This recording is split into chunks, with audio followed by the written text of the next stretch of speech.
Hello everybody, this is Professor Messner, History 202, and this is your overview for Rourke Chapter 19.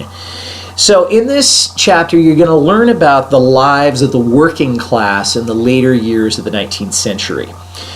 The increased mechanization of the workplace really displaced skilled workers in favor of low-paid, unskilled workers, and that made the tensions between the two groups almost unbearable.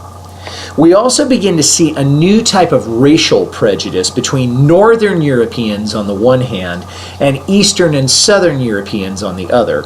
And of course, the racial prejudice between whites on one side and African Americans and Asian Americans on the other side continued pretty much unabated. There's also going to be some discussion in this chapter of collective action on the part of the workers to counteract the loss of control that they felt in the workplace.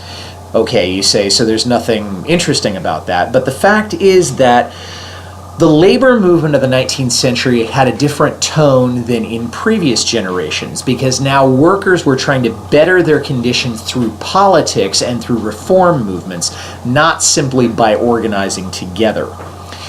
Most of the nation was still fairly rural in the later years of the century, but we're beginning to see some growth in American cities. As a matter of fact, between 1870 and 1900, the urban population of the United States tripled from 10 million in 1870 to about 30 million by the turn of the 20th century.